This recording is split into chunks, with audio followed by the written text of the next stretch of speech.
नमस्कार दोस्तों, silver pen classes के यूट्यूब चैनल पर एक बार फिर से मैं आप सभी लोगों का स्वागत करता हूं। पिछली क्लास में हमने सीखा था उन रूल्स के बारे में जो सब्जेक्ट वर्ब एग्रीमेंट को गवर्न करते हैं, यानी वह रूल्स जो किसी भी वर्ब को सब्जेक्ट के साथ नंबर्स में एग्री कराने में हमारी मदद करते हैं। उसी दिशा में आगे बढ़ते हुए आज की क्लास में हम कुछ एग्जाम्पल्स, कुछ क्वेश्चन सॉल्व कर रहे होंगे उन्हीं रूल्स पर आधारित, जो कि आपको पिछली क्लास के रिवीजन में भी मदद करेगा और जो जितनी भी एग्जामिनेशंस हैं उनमें जिस प्रकार से क्वेश्चंस को सेट किया जाता है, जिस प्रकार के क्वेश्चंस पूछे जाते हैं, उनका आपको एक आइडिया प्रोवाइड करेगा। तो चलिए बिना किसी देरी के शुरू करते हैं हमारी आज की class, spotting the error based on subject verb agreement. पहला क्वेश्चन आपके सामने है, सेंटेंस है, एक लिखा हुआ है, the dogs in the backyard barks loudly every night, कि जो कुत्ते हैं बैकयार्ड के वह हर रोज रात को बहुत तेज भौंकते हैं। तो बात यहाँ पर हो रही है कुत्तों की। अगर कुत्तों की बात हो रही है तो हमारा सब्जेक्ट है जो वह प्लूरल है, तो जो वर्ब यूज की जा रही होगी या की जानी चाहिए वह भी प्लूरल ही होनी चाहिए, लेकिन ऐसा नहीं है। यहाँ पर बाक्स लिखा हुआ है, आप जानते हैं अच्छी तरह से कि जिस वर्ब के पीछे एस या ई एस आता है वह सिंगुलर वर्ब होती है। तो यहाँ पर गलती कहाँ है कि बाक्स की जगह यहाँ पर बार्क आएगा, क्योंकि हमारा जो सब्जेक्ट है वह प्लूरल है।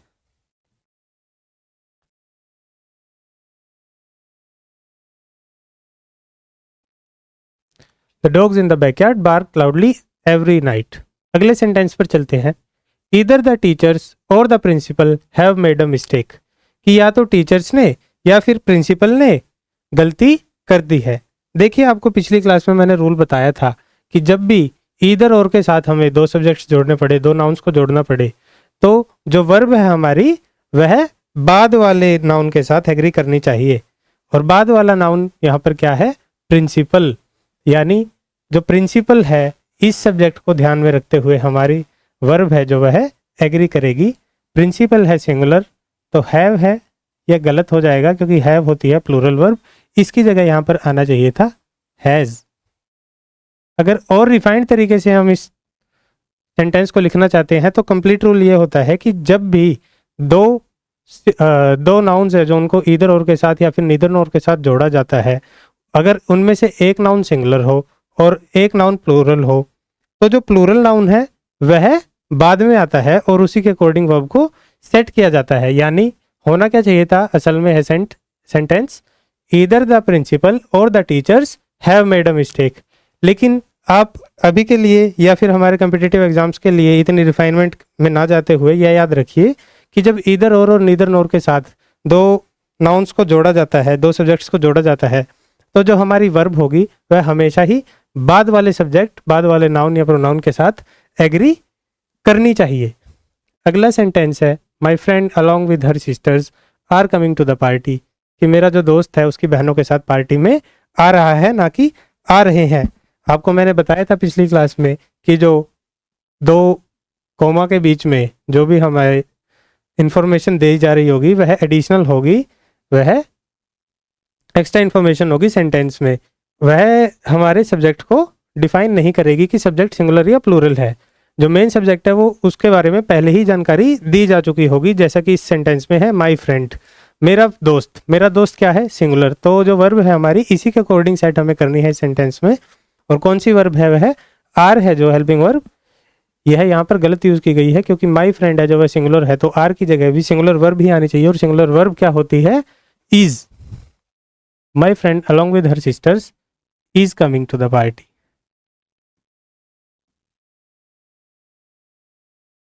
चलिए अगले सेंटेंस की बात करते हैं, there is several issues with your application. अगर आप हिंदी में भी अनुवाद करें, ये कहना क्या चाहता है सेंटेंस कि तुम्हारी एप्लीकेशन के साथ बहुत सारे इश्यूज हैं। जब इश्यूज हैं, ना कि इशू है, जो हमारा सब्जेक्ट है इस सेंटेंस में वह इश्यूज है। देयर है जो वो इंट्रोडक्टरी वर्ड है जो ऐसे सेंटेंसेस में जो मेन सब्जेक्ट है उसको इंट्रोड्यूस कराने के लिए यूज किया जाता है। देयर के बाद जो वर्ब यूज हो रही होती है वह हमेशा किसके साथ एग्री करनी चाहिए? जो उसके बाद सब्जेक्ट आता है, यानी इज को यहाँ पर एग्री करना चाहिए इश्यूज के साथ। लेकिन यह तो एग्री नहीं कर रही है क्योंकि इश्यूज है वह एक प्लूरल सब्जेक्ट है, प्लूरल नाउन है, और यहाँ पर सिंगुलर वर्ब इज का यूज किया गया है, तो यहाँ पर प्लूरल वर्ब आ जाएगी। और प्लूरल वर्ब क्या होती है? आर।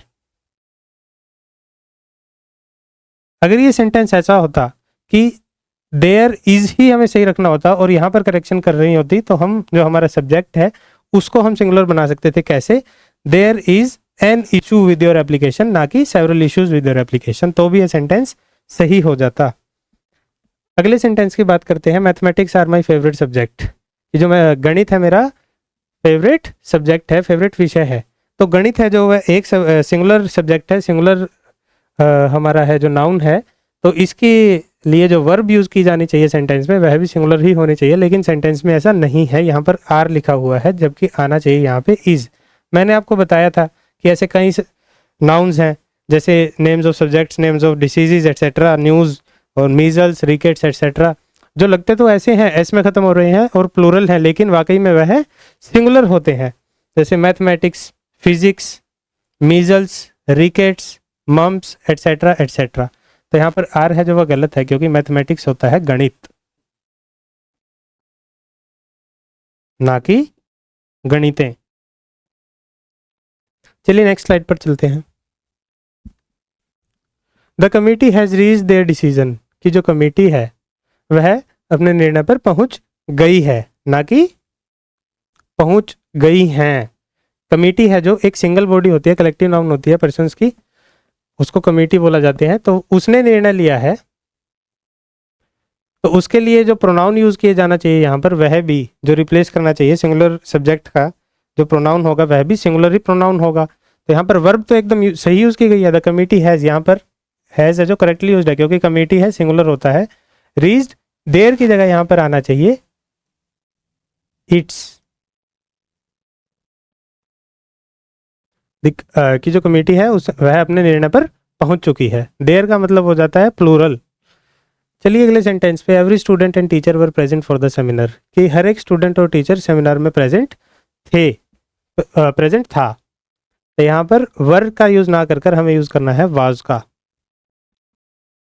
वर यहाँ पर गलत यूज किया गया है। मैंने आपको पहले भी पिछली क्लास में बताया था कि ऐसे सेंटेंस जो ईच या एवरी से शुरू होते हैं उनके बाद जो सब्जेक्ट आता है वह, जो नाउन आता है वह सिंगुलर होता है और सिंगुलर वर्ब ही यूज की जानी चाहिए। बेशक से दो ईच और सब्जेक्ट हैं उनको एंड के साथ जोड़ा हो, जैसे each student and every principal, तो भी यहाँ पर वाज ही आता, बेशक से एंड से जोड़ा हुआ जाता। लेकिन यहाँ पर एंड के बाद ईच नहीं या एवरी नहीं यूज किया गया है, फिर भी वह रूल है जो वह होल्ड करता है। वर की जगह यहाँ पर आना चाहिए वॉज।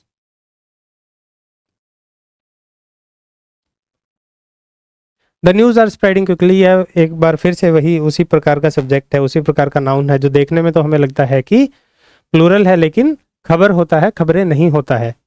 तो खबर है जो वह तेजी से फैल रही है।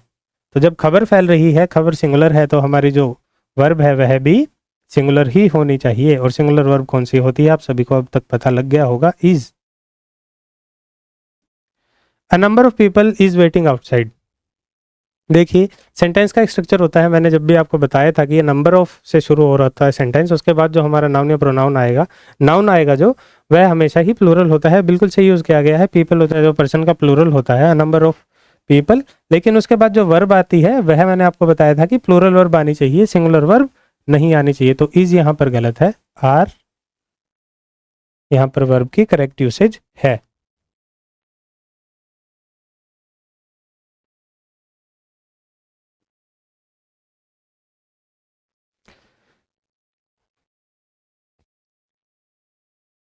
अगले सेंटेंस पे चलते हैं। Neither the players nor the coach know the full plan. ये वैसी क्लासिकल एग्जांपल इधर और नीदर नॉर के साथ जब दो सब्जेक्ट्स को जोड़ा जाता है तो जो हमारी वर्ब है वो किसके साथ एग्री कर जानी चाहिए। आप सभी को अभी तक पता लग चुका होगा कि वह एग्री करती है जो बाद में सब्जेक्ट यूज किया गया है उसके साथ। Neither the players nor the coach, no है जो ये आप सभी को पता है, इसके पीछे ऐसी यस नहीं है, तो ये क्या है, प्लूरल वर्ब। जबकि यहाँ पर कोच है जो सिंगुलर सब्जेक्ट है, बाद वाले के साथ एग्री करनी चाहिए, कोच के साथ एग्री करनी चाहिए वर्ब को।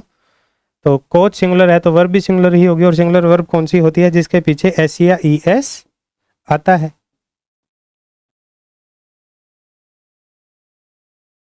नोज है जो यहाँ पर वर्ब की करेक्ट यूसेज है। चलिए आगे चलते हैं। As soon as winter sets in, जैसे ही सर्दियां आती हैं, the number of tourist start increasing suddenly. जो टूरिस्ट का नंबर है वह बढ़ना शुरू हो जाता है। तो किसकी बात हो रही है यहाँ पर? टूरिस्ट के नंबर की। और नंबर मैंने बताया कोई एक नंबर होगा तो वह सिंगुलर ही होगा। तो जब सिंगुलर है नंबर तो उसके लिए जो वर्ब है वह भी सिंगुलर ही यूज की जानी चाहिए। और सिंगुलर वर्ब वह होती है जिसके पीछे एस या ई एस आता है। क्या यहाँ पर ऐसी कोई वर्ब है जिसके पीछे एस या ई एस आ रहा है? नहीं है, तो बना देते हैं। स्टार्ट्स यहाँ पर आएगा कि जो नंबर है वह बढ़ना शुरू हो जाता है। The number of. अगले सेंटेंस पे चलते हैं। A pair of shoes have been purchased by me, कि मेरे द्वारा जूतों को एक जोड़ा खरीदा गया है। यहाँ पर जूतों की बात नहीं हो रही है, जूतों के जोड़े की बात हो रही है। और जो जोड़ा होता है वह सिंगुलर होता है। दो चीजों का एक जोड़ा होता है, सिंगुलर होता है। मतलब ये हैं जूते,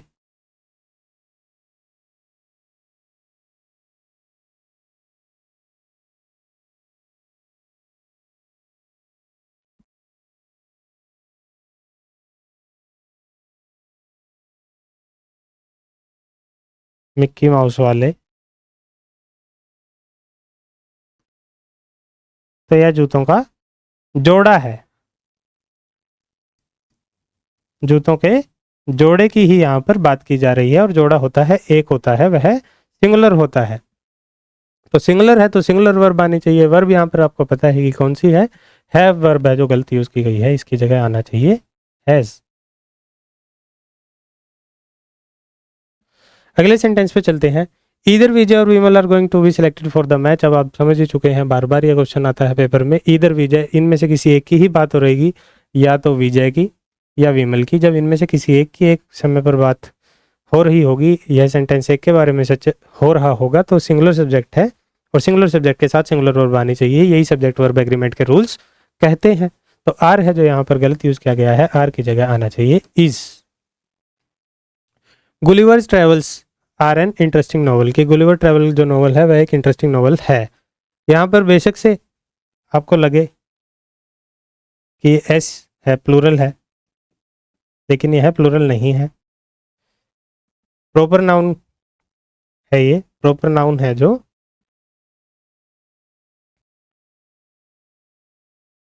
आपको लग सकते हैं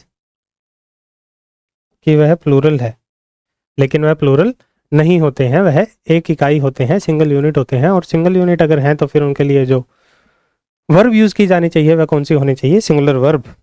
तो Gulliver's travels is an interesting novel, की एक किताब का नाम है और एक किताब की बात हो रही है, ना कि किताबों की बात हो रही है। तो आर है जो यहाँ पर गलत यूज किया गया है, इसकी जगह क्या आएगा? Is. One of my teacher has received the साहित्य अकादमी अवार्ड। देखिए, आपको बताया था मैंने, एक सिंटेक्स होता है सेंटेंस का, स्ट्रक्चर होता है इस किस्म का कि वन ऑफ माई से शुरू हो रहा होता है। जो वन ऑफ माई, मेरे टीचर्स में से किसी एक की बात हो रही है। तो जब पहले चूज करना है वन ऑफ माई टीचर्स, किसी झुंड में से चूज करेंगे हम। तो यहाँ पर जो टीचर है ये गलत इस्तेमाल किया गया है नाउन, यहाँ पर टीचर्स आएगा, क्योंकि जब हमें चूज करना होता है one of out of a group, out of many, one of many हमें चूज करना होगा। तो यहाँ पर हमेशा ही वन ऑफ के बाद जो नाउन यूज किया जाता है वह प्लूरल नाउन होता है। यहाँ पर आना चाहिए teachers.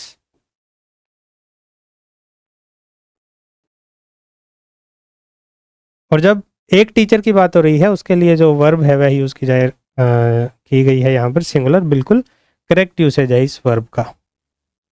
One of my teachers has received the साहित्य अकादमी अवार्ड, कि उनको साहित्य अकादमी अवार्ड मिला है किसी एक को मेरे अध्यापकों में से।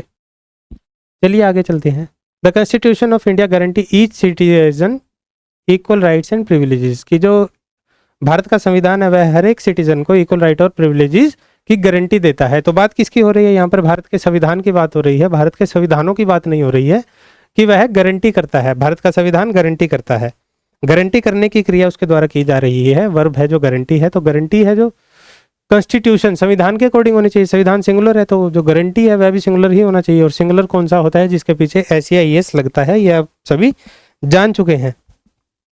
क्या यहाँ पर है कोई ऐसा वर्ड जिसके पीछे एस या एस लगा होना चाहिए? हाँ बिल्कुल, गारंटी, इसके पीछे एस आना चाहिए।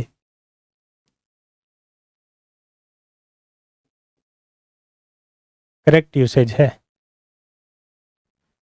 Sentence number 17, the voluntary organization appealed to the people to come forward to help the victims and said that each may contribute what they can। कि जो वॉलंटरी ऑर्गेनाइजेशन है उसने अपील की लोगों से कि वह सामने आए और हेल्प करें विक्टिम्स को, जो भी उनके द्वारा की जा सकती है उस मदद के द्वारा। जब ईच की बात हो रही है, एक एक की बात हो रही है, कि जो वॉलंटरी ऑर्गेनाइजेशन है उसने प्रार्थना की लोगों से कि हर एक सामने आए और कंट्रीब्यूट करे जितना भी वह कर सकता है, ना कि कर सकते हैं, कि हर एक सामने आए और हर एक कि वे सामने आए और हर एक कंट्रीब्यूट करे जितना वह कर सकता है। तो दे है जो यहाँ पर गलत यूसेज हुआ है प्रोनाउन का, यहाँ पर आना चाहिए सिंगुलर प्रोनाउन ईच के लिए। तो सिंगुलर प्रोनाउन क्या आएगा? ही। देखिए आप यहाँ पर कह सकते थे ही क्यों आया, यहाँ पर शी क्यों नहीं आया? शी भी तो आ सकता था। एंड इट में कंट्रीब्यूट व्हाट शी कैन। लेकिन एक जनरल प्रैक्टिस है इंग्लिश लैंग्वेज में, जब भी हम सामान्य लोगों के बारे में बात कर रहे होते हैं जहाँ पर जेंडर स्पेसिफिक नहीं होता है कि हम मेल या फीमेल की बात कर रहे हैं, तो अक्सर ही हम मस्कुलिन जेंडर वाले प्रोनाउंस का यूज करते हैं, जैसा कि इस सेंटेंस में हम कर रहे हैं। An increase in crimes against women have been reported in the newspapers recently। अब आप सब्जेक्ट इस सेंटेंस का समझ रहे होंगे क्या है?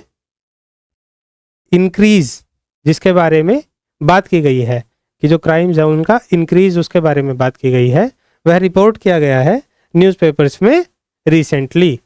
तो जो इंक्रीज है, बढ़ोतरी है, उसकी बात की गई है, इंक्रीज, बढ़ोतरी।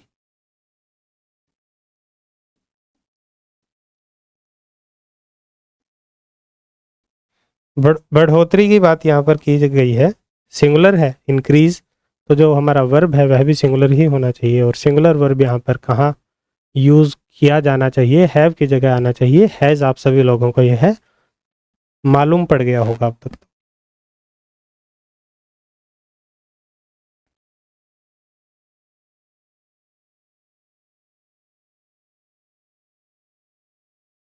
चलिए अगले सेंटेंस की तरफ चलते हैं। The cattle are fed on barley and grass. कि जो मवेशी है उनको कहाँ पर चराया जाता है? घास पे और बारले पे। कैटल है जो कलेक्टिव नाउन है, लेकिन कुछ कलेक्टिव नाउन ऐसे होते हैं जिनके बाद जो वर्ब यूज की जा रही होती है वह हमेशा ही प्लूरल वर्ब होनी चाहिए। जैसे कैटल है, इसको हिंदी में हम मवेशी बोलते हैं।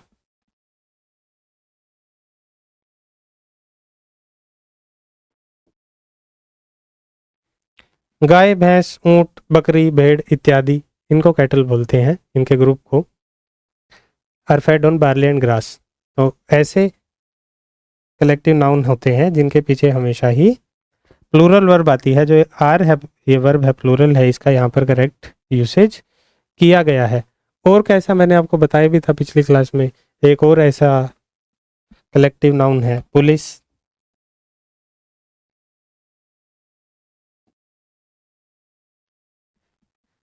क्लर्गी,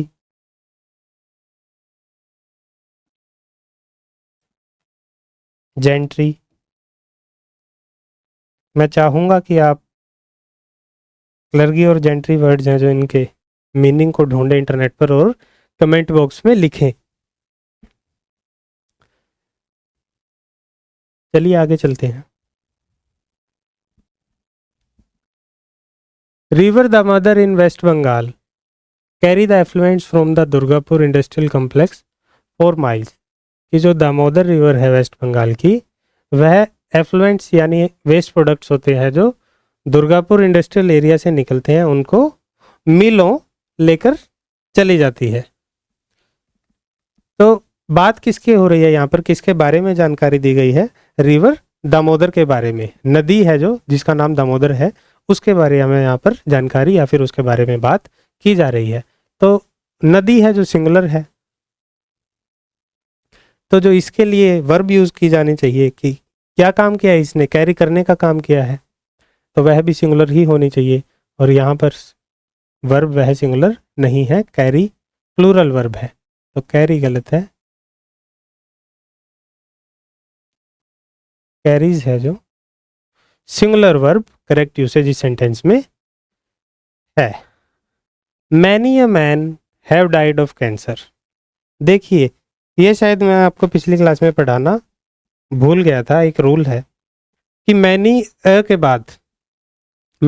के बाद हमेशा ही जो नाउन यूज किया जाना चाहिए वह सिंगुलर होना चाहिए और वर्ब भी सिंगुलर ही होनी चाहिए। इस बात की आप लोग गांठ बांध लीजिए, क्योंकि पेपर में यह बार बार पूछा जा चुका है। सीडीएस के एग्जामिनेशन में खास तौर पे यह सवाल पूछा जाता है। तो सिंटैक्स क्या है, स्ट्रक्चर क्या है सेंटेंस का?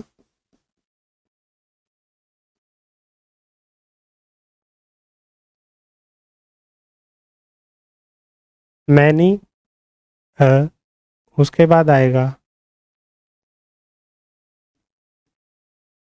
सिंगुलर नाउन और उसके बाद आएगा सिंगुलर वर्ब। तो क्या यहाँ पर सिंगुलर नाउन और सिंगुलर वर्ब आ रहा है? सिंगुलर नाउन तो यहाँ पर है, लेकिन वर्ब है यहाँ पर जो है प्लूरल है, तो इसकी जगह मैनी अ मैन हैज। लेकिन ध्यान रखिए, अगर मैनी के बाद आर्टिकल अ का यूज ना किया जाए तो स्ट्रक्चर बदल जाता है कंप्लीटली। जो आपकी कॉन्शियस कह रही है वह सही होता है। मैनी, उसके बाद आएगा मैन, उसके बाद आएगा हैव डाइड प्लूरल।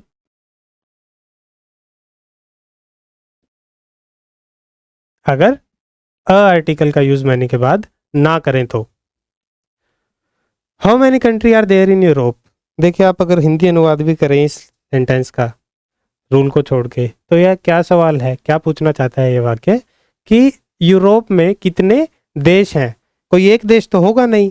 यूरोप में कंटिनेंट है यूरोप, आपकी कॉन्शियस को भी पता है, आपको सबको पता है कि यूरोप एक कंटिनेंट है, और एक कंटिनेंट में कोई एक ही कंट्री तो होती नहीं है, बहुत सारी कंट्रीज होती हैं, देश होते हैं। तो सवाल है जो उसमें यही गलती है, हाउ मैनी के बाद यहाँ पर कंट्रीज आना चाहिए, और कंट्रीज क्योंकि एक प्लूरल सब्जेक्ट बन गया है तो हमारी वर्ब है जो वह भी प्लूरल ही होनी चाहिए, और आर है जो है करेक्ट यूसेज वर्ब का इस सेंटेंस में किया गया है। The captain and coach of the team are here. The team का जो कैप्टन है और कोच है वह यहाँ पर है यहाँ पर बोला गया है, आर बोला गया है, जो कि सरासर गलत है। मैंने आपको बताया था कि इस सेंटेंस में कैप्टन है और कोच है वह एक ही इंसान है। तो अगर वह एक ही इंसान है तो उसके लिए जो वर्ब यूज की जानी चाहिए वह कौन सी यूज की जानी चाहिए? Singular verb. और सिंगुलर वर्ब कौन सी होती है अब तो आपको पता लग ही गया होगा कि इज। कैसे पता लगेगा कि यह एक इंसान के लिए यूज किया गया है या इन दो पोजीशंस पर एक ही इंसान विराजमान है? मैंने आपको बताया था कि अगर इन दो नाउन्स के सामने अलग अलग आर्टिकल द का यूज किया गया होता है इस सेंटेंस में, तब यह दो लोगों की बात की जा रही होती, ना कि एक इंसान की। जैसे अगर यहाँ पर होता the captain and the coach of the team are here, अगर होता तो सेंटेंस बिल्कुल सही होता, क्योंकि उस केस में द कैप्टन और द कोच हैं जो जो दो अलग अलग इंसान होते। अगला सेंटेंस हमारे पास है one of the servants has broken the window. कि सर्वेंट्स हैं जो उनमें से किसी एक ने खिड़की तोड़ी है। वन ऑफ द तो प्लूरल्स में से होगा, ग्रुप में से होगा, सर्वेंट्स प्लूरल है, बिल्कुल सही है। यहाँ पे उनमें से किसी एक की बात की जा रही है, तो एक की बात की जा रही है तो जो हमारा वर्ब है वह भी सिंगुलर होना चाहिए, और सिंगुलर वर्ब हैज का ही यहाँ पर यूज किया गया है। ब्रोकन दिस विंडो, इस खिड़की को तोड़ा है। यह सेंटेंस ग्रामेटिकली बिल्कुल करेक्ट है। The news about anything spread like fire through social media. कि जो किसी भी चीज़ के बारे में खबर है वह सोशल मीडिया पर आग की तरह फैलती है। तो न्यूज़ अभी आप लोग सभी समझ गए हैं कि खबर की बात हो रही है। खबर होता है सिंगुलर सब्जेक्ट, और सिंगुलर सब्जेक्ट है तो उसके लिए जो वर्ब यूज़ की जानी चाहिए वह भी सिंगुलर ही होनी चाहिए। सिंगुलर वर्ब कौन सी होती हैं? जिनके पीछे एस या ई एस आता है। इस सेंटेंस में कहाँ आप एस या ई एस को लगाने की कोशिश करेंगे? The news about anything spreads like fire through social media. जो वर्ब है यहाँ पर स्प्रेड है, यह है सिंगुलर वर्ब होनी चाहिए। स्प्रेड है जो गलत है, spreads.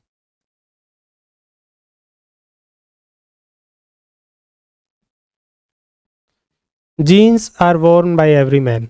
Jeans is worn by every man, कि हर इंसान द्वारा जीन्स की पैंट पहनी जाती है। अब आपको देखने में लग रहा होगा कि जीन्स की पैंट एक सिंगल इकाई होती है, तो सिंगुलर है और सिंगुलर वर्ब इज है जो यहाँ पर उसके लिए बिल्कुल सही यूज़ किया गया है। लेकिन नहीं दोस्तों, मैंने आपको बताया था कुछ ऐसे नाउन्स होते हैं जो देखने में तो सिंगुलर लगते हैं लेकिन actually they are made of a pair, और उनके बीच लाइन ऑफ सिमेट्री हम ड्रॉ कर सकते हैं। तो उनके लिए जो वर्ब यूज़ की जानी चाहिए वह कौन सी होनी चाहिए? प्लूरल वर्ब, जैसे जीन्स, सीजर्स, ट्राउजर्स, टोंग्स, ऐसे विग्स। जीन्स, ये रही जीन्स।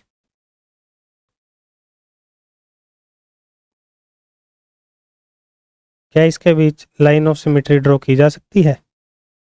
यस। और ऐसे एग्जांपल्स थे seizures,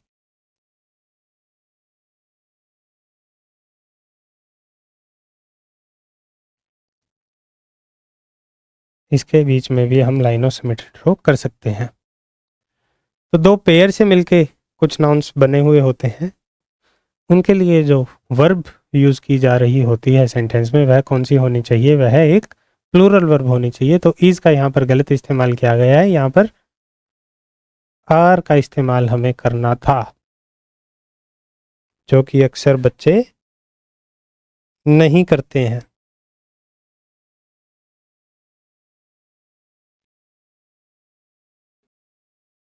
somebody has stolen my pen, indefinite pronoun है somebody। किसी ने मेरा पेन चुरा लिया है। सबने मिलके तो नहीं चुराया होगा मेरा पेन, किसी एक के बारे में बात हो रही है, somebody। उसके लिए जो वर्ब यूज़ की जानी चाहिए दोस्तों वह होनी चाहिए सिंगुलर वर्ब, और सिंगुलर वर्ब का ही इस सेंटेंस में यूज़ किया गया है। आप देख पा रहे हैं सिंगुलर वर्ब है हैज़। Correct usage. तो ये थे 27 क्वेश्चंस पिछली क्लास में हमने जो रूल्स डिस्कस किए सब्जेक्ट वर्ब एग्रीमेंट, उन पर बेस्ड, और उनसे अलग भी एक रूल हमें आज यहाँ पर पढ़ने को मिला। एक सेंटेंस स्ट्रक्चर होता है मैनी अ के बाद, हमने वह भी सीखा।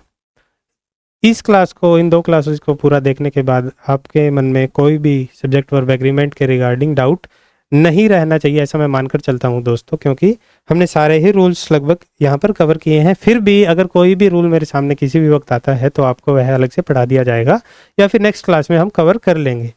आपका कोई भी डाउट हो अगर इस क्लास को लेके या पिछली क्लास को लेके कोई चीज़ हो आपको समझ नहीं आ गई, तो कमेंट बॉक्स में अपना डाउट कमेंट करिएगा। हम कोशिश करेंगे कि नेक्स्ट क्लास में आपके जो डाउट हैं उसको एड्रेस करें, उसको क्लैरिफाई करने की पूरी कोशिश करेंगे। जो कुछ भी मैंने आपको यहाँ पर पढ़ाया उसकी पीडीएफ आपको हमारे टेलीग्राम के चैनल सिल्वर पेन क्लासेस के ऊपर मिल जाएगी।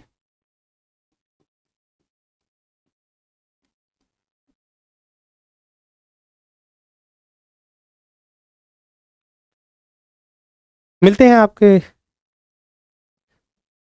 आपसे अगली क्लास में, जहाँ पर हम डिस्कस कर रहे होंगे, शुरू कर रहे होंगे टेंसेस को पढ़ना। एक एक कर हम छोटी छोटी क्लासेस में पढ़ेंगे टेंस को, ताकि आप कंफ्यूज ना हो किसी भी सेंटेंस की किसी भी टेंस की यूसेज के बारे में। तब तक के लिए अपनी तैयारी को जोरों शोरों से जारी रखिए और पढ़ते रहिए, आगे निरंतर बढ़ते रहिए। क्लास में अंत तक बने रहने के लिए आप सभी लोगों का बहुत बहुत धन्यवाद।